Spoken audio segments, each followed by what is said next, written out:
buenos días, tardes o noches. Sean bienvenidos a este pequeño lugar donde se explorarán relatos antiguos, mitos y leyendas, y de igual forma, historia y experiencias que te hayan sucedido a ti o a algún conocido. Así sean bienvenidos, yo soy el Chacal y espero que disfruten. La muerta que resucitó. Esta leyenda que vamos a relatar se remonta a la época del México prehispánico y para ser más exactos nos situaremos en el tiempo en que reinaba el emperador Moctezuma Xocoyotzin. La muerta que resucitó era una de las hermanas de Moctezuma cuyo nombre era Papantzin. Ella se había desposado con el señor de Tlatelolco, quien curiosamente hacía poco había fallecido. Sin embargo, la dama siguió habitando el palacio que en vida de su difunto esposo se le había asignado. Papantzin se dice que era hermosa y joven. Era una lástima que se hubiera quedado viuda en estas circunstancias. Un día su salud decayó, enfermó gravemente, vinieron médicos de México, pero nada pudieron hacer y un día solo dejó de respirar. Los ritos funerales se celebraron correspondiendo a su alta alcurnia, asistiendo las más altas personalidades de México, Texcoco y Tlatelolco, donde en vida había sido esposa del señor de la ciudad. Moctezuma acompañó al cadáver, quien con una alta investidura, rica en plumajes de diferentes aves, oro y piedras de jade, trasladándola a su última morada, era una gruta que se encontraba en los hermosos jardines del palacio, adornado con bellas flores, junto a un estanque de agua cristalina, donde Papantzin solía bañarse. Al día siguiente una pequeña niña que vivía en este palacio cruzó distraídamente el jardín admirando las flores y el agua del estanque, y en ese lugar vio peinándose a Papantzin. La mujer con una voz bella y melodiosa la llamó. «Ven, Cocotón». La pequeña sin temor alguno se acercó. «Dígame, mi señora, ¿en qué puedo servirle?». Le indicó a la niña que fuera por la esposa del sirviente del palacio principal pues necesitaba hablarle. La niña obediente corrió hacia el templo principal, contándole lo acontecido a la esposa del sirviente. La esposa asombrada y con calma intentó explicarle que la señora había sido sepultada. La pequeña jalándole el vestido quería llevarla, la esposa más por complacerla que por creerle la siguió. Al llegar al estanque la esposa casi se desmaya al ver a su señora viva, lavando su cabello como siempre lo había hecho, con la misma voz dulce le pidió que fuera por su madre. La esposa del criado corrió buscando a la madre. La madre incrédula y dolida no quería salir de su habitación después de tanta insistencia accedió a ir. Al ver a su hija sentada la madre se desmayó después de dar un grito ahogado. Al despertar, las mujeres asustadas escucharon a la princesa, quien con su voz suave les dijo que no se encontraba muerta. Las mujeres con escepticismo y con una alegría creciente fueron con el sirviente principal, hablándole de todo lo sucedido, ordenándole la señora que fuera a México a informarle a Moctezuma. El sirviente se negó con miedo a que el emperador no le creyese y fuera castigado, así pues decidió mandarlo con el señor de Texcoco, explicándole todo lo sucedió el señor Nezahualpilli con una intriga y curiosidad. Deseó ir y al llegar a Tlatelolco en los pasillos del templo la vio, y al cerciorarse que realmente era ella, decidió ir personalmente a ver a México Tenochtitlán, para darle la noticia del resurgimiento de la princesa, y que quería verlo pues este tenía un mensaje muy importante que darle. El emperador algo reticente se negaba a creerlo más el señor Nezahualpilli rogándole que lo acompañara, incluso ofreciendo su vida como sacrificio.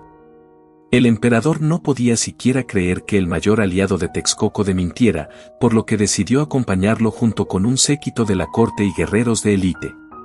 Pues el señor desconfiado de que una traición se formara en el camino o algo peor pasara. ¿Cuál sería la sorpresa de Moctezuma al encontrarse con su hermana viva, aquella quien días antes él mismo había enterrado? Papantzin, hermana mía, ¿eres tú o eres una aparición que perturba mis sentidos? La dulce voz de Papantzin se escuchó.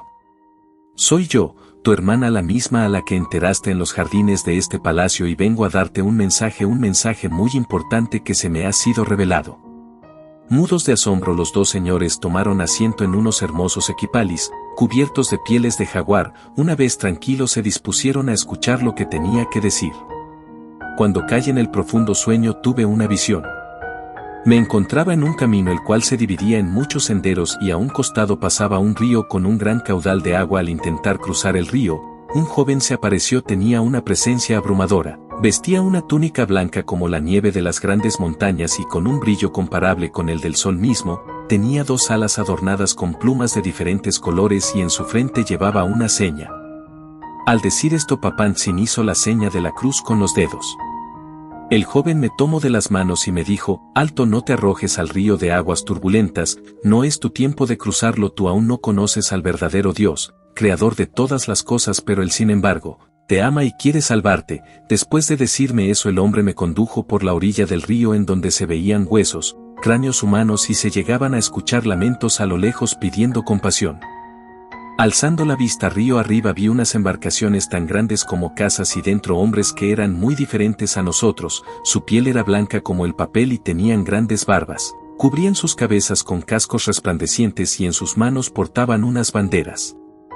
El joven entonces me dijo, «Dios quiere que vivas aún, a fin de que sean testimonio de lo que va a pasar en tu tierra, de las transformaciones que vas a ver próximamente, los gemidos que escuchas a lo lejos. Son las almas de tus antepasados, quienes viven y vivirán atormentados en el castigo de las culpas que cometieron en vida. Los hombres que ves venir en las embarcaciones, son guerreros que los conquistarán, pero alégrate, con ellos viene también la noticia del Dios verdadero, creador de todo lo que existe. Cuando la guerra haya terminado y se extienda el conocimiento de Dios y tus hermanos de raza reciban el agua que lava todos los pecados y tú serás la primera en recibirla». Habiéndome dicho esas palabras desapareció el alado joven y yo regresé a la vida nuevamente, como si hubiera salido de un sueño. Me levanté de la fría piedra en la que me encontraba recostada y salí de la gruta hacia el jardín del templo buscando a mis sirvientes para explicarles lo acontecido. Moctezuma escuchaba estas palabras atónito, pues el recibir la noticia de que su pueblo sería conquistado lo aterrorizó y no quedándole de otro regreso a su palacio con el ánimo decaído y triste. Los médicos del palacio para intentar animarlo, lo convencieron de que su hermana había perdido la cordura y el juicio por la enfermedad que tuvo. Moctezuma no volvió a ser el mismo pues la predicción de que llegarían grandes casas de madera y serían conquistados venía de alguna manera a corroborar las noticias de la costa y precisamente había visto llegar a estos hombres en la misma forma que relató Papantzin y no sabía a ciencia cierta de qué se trataba, esto lo tenía muy abatido. En cuanto a la vida de Papantzin estaba sufriendo algunas transformaciones, poco después de este acontecimiento, vivió encerrada en su habitación y casi no salía. Se dice que comía lo mínimo para subsistir y prácticamente llevó una vida de sacrificio, absteniéndose de los lujos del mundo. En el año 1524, recibió las aguas del bautismo, siendo efectivamente la primera que nació a Cristo, por sus aguas vivificadoras recibiendo el nombre de Doña María Papantzin. Su vida después fue de pura gracia, pues era una mujer que poseía todas las virtudes, derramando bondad hacia todos aquellos que la rodeaban, así vivió hasta que cerró por última vez sus ojos, para encontrar a la vida que nunca se acaba. La mulata de Córdoba. Era una mujer de extraordinaria belleza de apariencia recatada y se mostraba ante la sociedad como una persona muy católica, una dama simpática y de buen carácter, pues siempre se mostraba alegre. Era tal la atracción que provocaba que muchos hombres ricos y famosos que luchaban por su corazón, sin lograrlo, para conquistarla le llevaban serenata, le hacían llegar regalos, pero no hubo un solo hombre al que ella se dignara a dirigirle siquiera una mirada de amor. Esta situación marcó el resentimiento en los hombres rechazados, los cuales por coraje decían que la mulata estaba enamorada del mismísimo diablo. Este tipo de habladurías empezaron a correr por toda la ciudad, diciéndose que la mujer se dedicaba a la magia y a todo tipo de artes adivinatorias, que también hacía todo tipo de maleficios, que tenía un pacto con el demonio el cual le dio los poderes que poseía. Algunos llegaron a afirmar que de su casa salía un penetrante olor a azufre. Las malas lenguas dejaban correr la versión de que en las noches de luna la veían salir volando por encima del techo de su casa y con dirección a la fiesta que hacen las brujas y hechiceros para adorar a Satanás. Sin embargo, en su vida cotidiana la mulata era, como se ha dicho antes, una persona católica, acostumbrada a ir diario a misa y recibir los sacramentos, socorría a los necesitados. Aún así se le creó la fama de bruja y por ello todos los que la veían pasar se persinaban, decían una oración, besaban alguna medalla o se encomendaban al santo de su devoción y todo por el temor que les provocaba esta mujer. Eran tan descabellados los rumores que se decía que si acudías a ella con deseo que se consideraba imposible de hacer, ella con elixires o diversos conjuros, lograba obtener para dicha persona sus deseos más íntimos. Estos servicios los proporcionaba de manera gratuita, no obtenía ningún centavo y esta era la razón por la que llamaba la atención en toda la ciudad, pues si no cobraba por estos servicios, surgía la pregunta de dónde es que obtenía tanto dinero. Y que además de las diversas caridades que realizaba, vivía lujosamente, su casa era muy hermosa, se encontraba decorada con muebles y enseres muy caros, ella vestía lujosamente y se adornaba con joyas exquisitas. Otra cosa que llaman mucho la atención y que a más de una dama ocasionaba una envidia notable. Pues siempre permanecía joven y bella, pasaban los días, los meses y los años y en su hermoso rostro no se denotaba el paso del tiempo, antes al contrario parecía rejuvenecer más. Los rumores se extendían por toda la ciudad de Córdoba, llegando incluso a la Ciudad de México y con ello llegando a oídos de la Santa Inquisición. Este tribunal se apresuró antes de que la mulata usara magia en contra de ellos, por lo que se levantó la orden para aprenderla de forma inmediata y llevarla a México. Para traerla la esposaron de manos y pies con unas argollas y encerrada en una jaula fue puesta a disposición del tribunal del Santo Oficio. Grande fue la sorpresa de sus captores, pues gente salía a las calles solo para ver a la famosa hechicera. Multitudes se apretaban en las calles para poder divisarla y dentro de la jaula se divisaban sus enigmáticos ojos que hacía estremecer a la multitud. Al llegar a tribunal fue introducida a su celda, ella entró con una calma, sonriendo como si no pasara nada importante, y así fue como dio inicio a su proceso y después de algunos meses, en lo que se presentaron los testigos y las pruebas, se le dio sentencia y como era de esperar, se le declaró culpable. Se le confiscaron todos sus bienes y sería quemada viva en la hoguera como se prescribía que se debía hacer con brujas y hechiceros. Publicada la sentencia por medio del pregonero correspondiente, se comenzaron los preparativos del acto de fe, donde debía acudir la ciudadanía a verlo pues se ganaban indulgencias al asistir a dichos actos. La gente empezó a preparar su ropa de luto y a cubrir sus balcones con ropas negras. El acto de fe se iba a llevar a la hoguera a la famosa mulata y también a los herejes, bígamos y luteranos. Asimismo se ejecutaría a una bruja, que mediante artificios satánicos hizo traer a su amante de lejanas tierras en tan solo 2 días, tiempo en que la Inquisición suponía que no era posible de forma natural recorrer cientos de leguas de distancia. Se quemaría también a un anciano que afirmaba ser Santo Tomás y predicaba en los distintos pueblos una rara doctrina. También sería abrasado por las llamas unos judaizantes, quienes no solo tuvieron el atrevimiento de robarse el Cristo de cobre, sino que además lo azotaron hasta que la santa imagen sangró y se decía que su cuerpo emanó abundante sangre y que al salpicar a los judíos, estos quedaron manchados de un color rojo y por más que intentaron lavarse con diversos jabones, les fue imposible quitarse la mancha indeleble. Por fin se quemaría una vieja la cual decían que tenía pacto con el demonio porque contaba que había ido a Roma a visitar al Papa, aprovecho para traer de dicha ciudad un macho cabrío, el cual montaba desnuda todas las noches, junto con otra mujer, la que además tenía un marido ladrón y quienes rogaban todos los días a los santos para que tuviera buena suerte en la rapiña.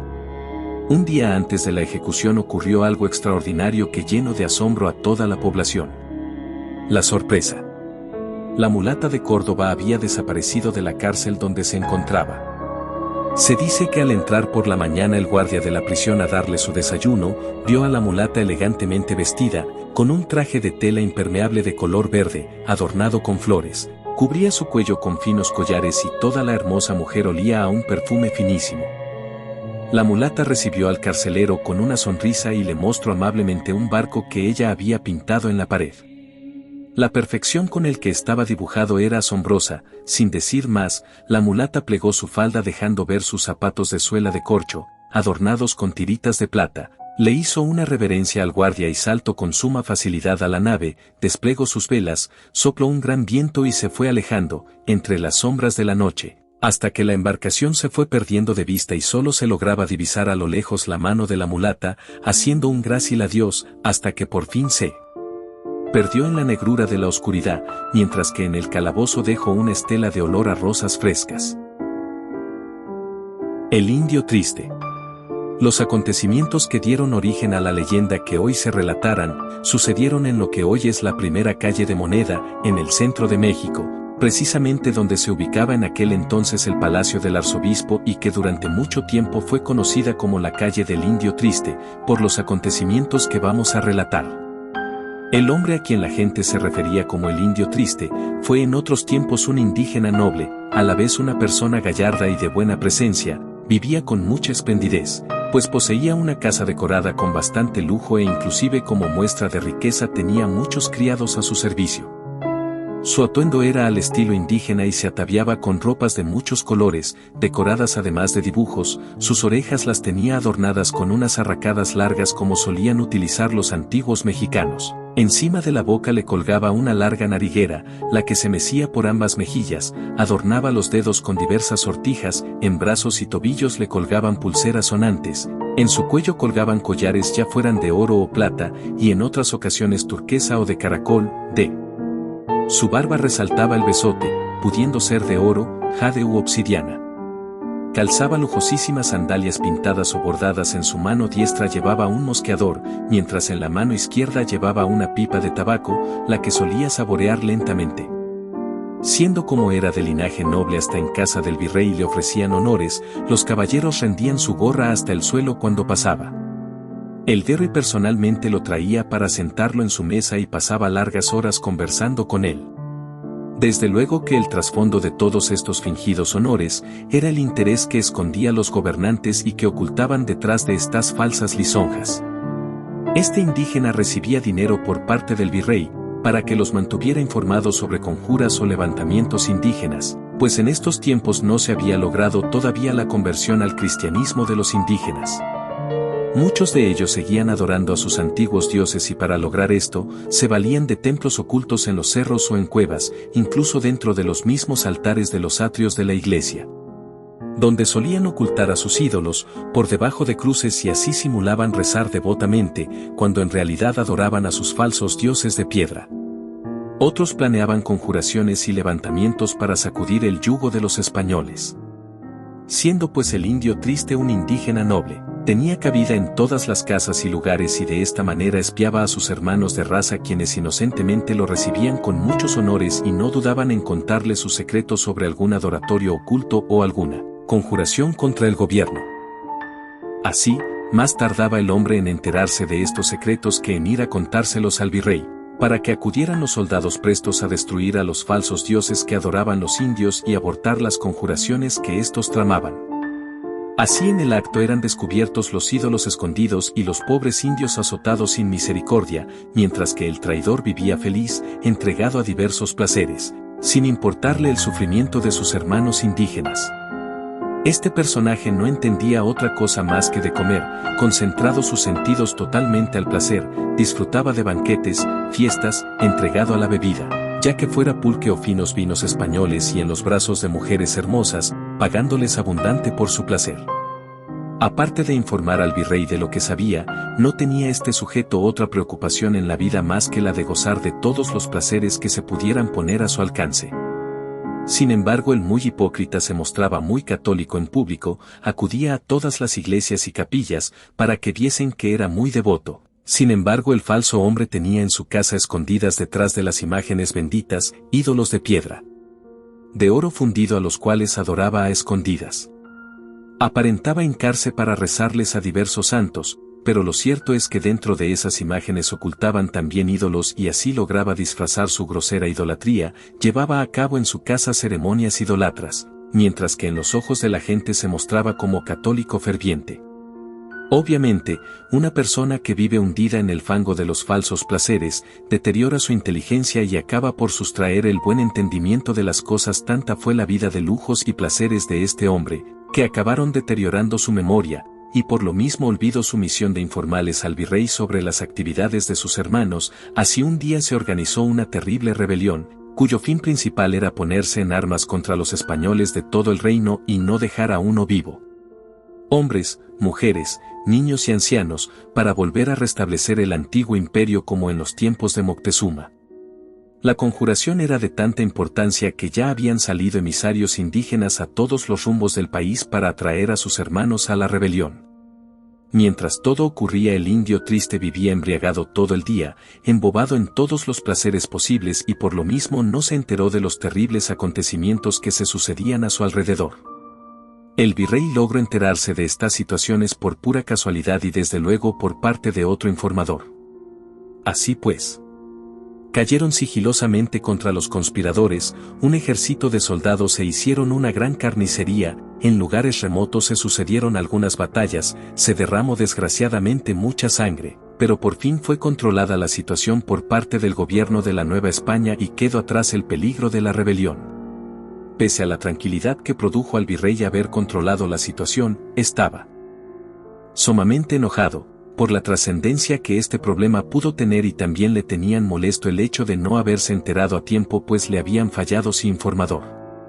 Como era de esperarse, descargó su ira a diestra y siniestra, repartiendo castigos, pero al indio, que tenía la obligación de avisarle de estas cosas, lo hizo especial blanco del coraje. Puede decirse que contra el cayó todo el rigor la responsabilidad. Procedió a decomisarle todas sus propiedades, casas, huertas, y se le confiscaron todos sus objetos de valor, dejándole únicamente la ropa puesta, de un día a otro. En la más completa miseria, como era de esperarse, al verlo pobre lo abandonaron sus amigos y concubinas. No resignándose a esta vida, el pobre hombre gastó sus últimos dineros en pulque hasta que se embruteció completamente, no tenía más vestidos que los hilachos que le colgaban, y le dio por pasar sus últimos días sentado, precisamente en la calle del Arzobispado, en cuclillas, en la posición indígena, inmóvil como estatua, con la mirada vaga y los ojos perdidos a la lejanía, no hablaba ni se movía. Pasaban los españoles a su lado y lo despreciaban, los indígenas le miraban con desprecio, alguno que otro le daban un puntapié al pasar, otros jalaban del cabello con furia o había otros que se atrevían a escupirle el rostro. Sin embargo, este pobre hombre iba tolerando con resignación las injurias de los transeúntes. No había quien pasara junto a él y no le ofendiera. No obstante, el pobre hombre llevaba su dolor con paciencia, como si en estos últimos días comprendiera que tenía que sufrir esas humillaciones con resignaciones para alcanzar el perdón eterno. Por estos acontecimientos, la antigua calle del Arzobispado fue conocida como la calle del Indio Triste. El pobre individuo subsistió un tiempo con las limosnas que almas piadosas le daban, ya fuera un poco de pan o tortillas, con algo de aliento en su interior. Los frailes que por ahí pasaba, algo le dejaban para que el pobre hombre se alimentara. Transcurrieron muchos días y el pobre indio seguía ahí, en la misma posición, como estatua, inmóvil, soportando injurias de la gente que por ahí pasaba. Una mañana se le encontró tirado en el suelo, había cerrado sus ojos para siempre. Los buenos frailes franciscanos lo recogieron y le dieron cristiana sepultura en el cementerio de Santiago Tlatelolco. Para que perdurara el ejemplo de este acontecimiento, el virrey mandó a labrar con un hábil cantero indígena la figura de este hombre, en la posición que precisamente se le había visto en sus últimos días, misma que se colocó en la esquina donde antes estuvo su lujosa casa, para que sirviera de ejemplo y escarmiento los espías descuidados e indolentes. Al colocarse la figura de cantera en esa esquina, se derivó el nombre de la calle, a la cual se le daría el nombre del Indio Triste, tal como se referían los habitantes de la ciudad a este hombre que así terminó tristemente y dolientes días. La mujer que vino de ultratumba a confesarse. ¿Quién imaginaría lo que el presbítero don Agustín del Moral, la historia que iba a vivir ese día? Terminaba de leer un grueso libro de teología que se encontraba estudiando, cuando ya cansado lo cerró, pues además tenía compromiso de asistir a la casa del señor canónigo de catedral, quien le había invitado a cenar. Antes de acudir a su compromiso debía visitar a sus enfermos, habitualmente iba a darle su bendición. Se puso su capa y salió a la calle dirigiéndose a una vecindad cercana con palabras de consuelo a una pobre viuda y le regaló algunas monedas para su sustento. De ahí pasó al hospital a visitar a los leprosos, quienes no tomaban su medicina a menos que el padre don Agustín se las diera. Terminada esta labor se dirigió de nuevo a la calle que ya se encontraba obscura, para encaminarse a casa del canónigo, cuando de repente se le acercaron dos hombres fuertes de no muy buena apariencia, quienes con voz aguardientosa le dijeron: «Venimos por usted, padre, pues hay una moribunda que se encuentra en las últimas y nos pide que lo llevemos, precisamente a usted, para que le dé confesión de sus pecados». El padre, sin temor pues tenía un alma que derramaba bondad, les contestó: «Vamos, hijos, vamos a donde ustedes me digan, pues se ve que las cosas urge». Los hombres lo encaminaron a la vuelta de la calle, donde ya los esperaba un coche, abrieron la portezuela y subieron al padre adentro del mismo, ordenándole al cochero que tomara rumbo a donde tenía que ir. Partieron lo más rápido posible. El auto saltaba, se movía de un lado a otro por la rapidez con que el hábil cochero lo conducía, pasaba calles y calles hasta que por fin llegaron a un callejón oscuro. Se detuvo el auto y bajaron los hombres junto con el padre Agustín y ya caminando se dirigieron hacia una mísera casilla. Tocaron la puerta y abrió una viejecita de un aspecto repugnante, recargada sobre un palo a manera de bastón. La casa en su interior no tenía muebles y daba un aspecto de suciedad. En un jarro que se encontraba en el suelo, se había colocado una vela que con luz tenue lograba alumbrar un poco la habitación, mientras que la viejecita no dejaba de sollozar y con voz entrecortada por el llanto le dijo al sacerdote: «En la otra habitación está la mujer que lo espera, padre, entre y haga lo que tenga ¿qué hacer?». La repugnante vieja guió al sacerdote con la mano temblorosa hacia el cuarto y lo puso junto a un montón de harapos, que tenían un olor nauseabundo y de ahí salía un débil quejido, que al mismo tiempo se sentía angustioso. El padre procedió de inmediato a arrodillarse para impartir el sacramento a la moribunda y la asquerosa vieja salió de la habitación para dejarlos solos. Cosas horribles segaramente le decía la mujer agonizante al presbítero don Agustín, jadeando, sudando y haciendo un gran esfuerzo por confesar todas sus culpas. Mientras tanto el buen sacerdote la escuchaba atento y lleno de misericordia ante aquella mujer que pronto iba a emprender el viaje hacia el otro mundo. Cuando terminó de confesar sus culpas la agonizante, el padre Agustín procedió a darle la absolución de sus pecados, para cuando emprendiera el viaje eterno, lo hiciera sin culpa alguna. Sin embargo, ella no cesaba de llorar y el buen clérigo le dirigía palabras cariñosas para consolarla, le besó la frente y ambos se pusieron a rezar, para encomendarle al Señor su alma que en breve partiría de este mundo.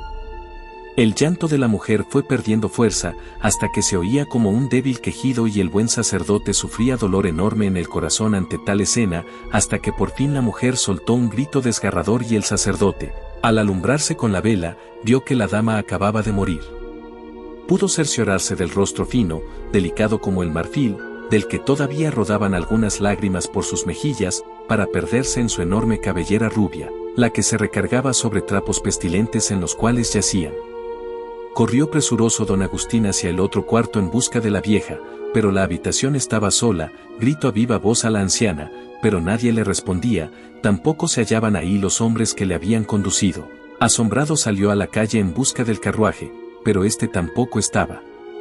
Todo desconcertado volvió hacia la casa, penetró en ella pero la puerta se empezó a cerrar poco a poco y gritaba, pero nadie le respondía. Salió de nueva cuenta hacia la calle y se dirigió con paso lento hacia la casa del canónigo que lo esperaba, tocó la puerta y salieron sus amigos y todavía le preguntaron: «¿Qué horas son estas de llegar, padre? ¿Dónde andaba que ya casi nos vamos? De lo que se perdió, por llegar hasta estas horas, nos acabamos las roscas de almendra que le hicieron las hermanas carmelitas al señor canónigo». El padre no respondió a las preguntas que le hacían, estaba como ido y no daba credibilidad a lo que le había sucedido. Los amigos, al ver que el pobre estaba pálido y tembloroso, además sudando copiosamente, le interrogaron: «Caramba, padre, a lo mejor llego tarde para no perder con nosotros en los naipes, tómese una copa de licor de anís, que queda aún en la licorera y echemos una mano, a la mejor nos gana». Pero él seguía pensativo, mientras buscaba en los bolsillos su pañuelo y su rosario, respondiéndose a sí mismo: «Qué memoria la mía, pero si no perdí ni mi pañuelo ni mi rosario. Lo que pasó es que los olvidé en la casa de la mujer que acabo de confesar». El señor canónigo, ya preocupado por el estado del buen amigo, le respondió: «No se preocupe, padre, dígame dónde estuvo y voy a enviar a mis criados que vayan por su rosario y su pañuelo, mientras nosotros nos echamos una manita en los naipes». Así aconteció, y mientras los sirvientes se dirigieron a la casa donde había estado el sacerdote, estos se pusieron a jugar a las cartas, pero el padre Agustín no volvía en sí. Seguía ensimismando y no daba una en las cartas. Regresaron los sirvientes que habían ido en busca del pañuelo y el rosario. Pero a la pregunta que les hizo el padre Agustín, le respondieron que se habían dado con la casa y estuvieron llamando a la puerta un buen rato y nadie respondió, por lo que decidieron retornar.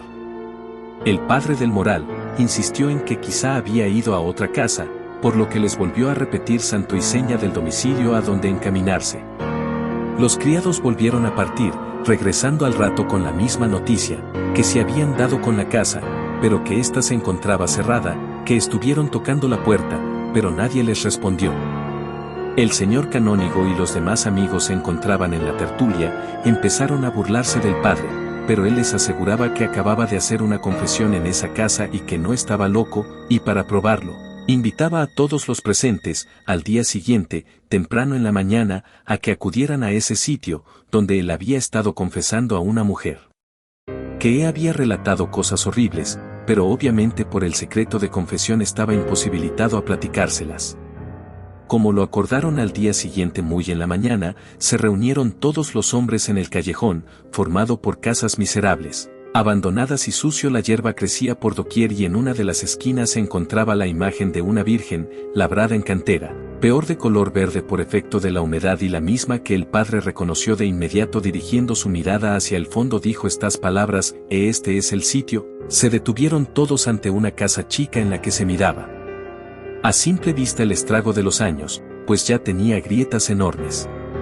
Tocaron y tocaron insistentes, pero nadie salió, tocaron con más fuerza, casi derrumbando las tablas de la puerta, pero nadie respondía, hasta que al rato y atraído por el escándalo se acercó un viejecito que era vecino de la casa en ruinas. Óiganme señores, ¿a quién buscan tan insistentemente ahí?, dijo aquel viejo, no se esfuercen, esa casa hace muchos años que se encuentra abandonada. Era yo muy pequeño cuando llegué a vivir a este callejón y la casa ya se encontraba abandonada. Vaya que ha pasado el tiempo señores. El padre insistió, anoche estuve aquí, vine a confesar a una moribunda. Imposible, replicó el viejo, ya les dije que esta casa hace años que se encuentra deshabitada, vea por el ojo de la cerradura, está tapado por cantidades de telarañas secas que tiene en su interior, lo que prueba que hace muchos años que nadie abre esas puertas. El buen sacerdote angustiado le dijo al anciano, caramba. Yo anoche estuve aquí y lo probaré, que tiren la puerta si es preciso, pues he de encontrar aquí mi pañuelo y mi rosario que dejé olvidado cuando vine a confesar a la mujer moribunda. Mi esposa, Dios la tenga en su gloria, le contesta el anciano. Salió una noche y se asomó por la ventana porque se oían gritos desesperados, y cuál fue su sorpresa al ver que esta casa ardía en llamas y estaba una mujer que corría por la azotea desesperada, arrastrando un largo vestido de terciopelo. A pesar de esto, al día siguiente nos volvimos a asomar, pero curiosamente nada había pasado, se encontraba como de costumbre. Se mandó a traer a un herrero, el que por fin después de mucho esfuerzo logró abrir la oxidada cerradura. Abrieron la habitación y en ella se percibía un olor a humedad añejada, los muros se encontraban empapados de agua, que se había quedado encerrada por muchos años en sitio, el suelo lodoso, y por un arco que se miraba en uno de los rincones, se pasaba a la habitación contigua, la que tenía luz, pues el sol filtraba algunos rayos en el lugar donde se habían desprendido algunas vigas.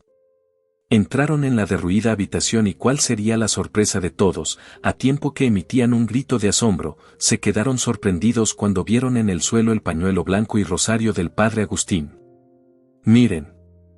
Mi pañuelo y mi rosario. Ya vieron que no decía mentiras, no acostumbro a mentir nunca. Si yo les dije que anoche estuve aquí confesando a una moribunda es porque así fue. ¿Qué más prueba quieren? Mi pañuelo y mi rosario están aquí y ustedes decían que me había equivocado de casa.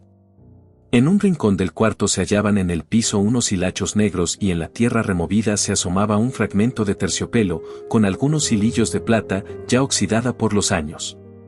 Este es el vestido que llevaba puesto la hermosa señora a la que me confesó cosas espeluznantes. Este es, dijo con un hilillo de voz el padre Agustín del Moral.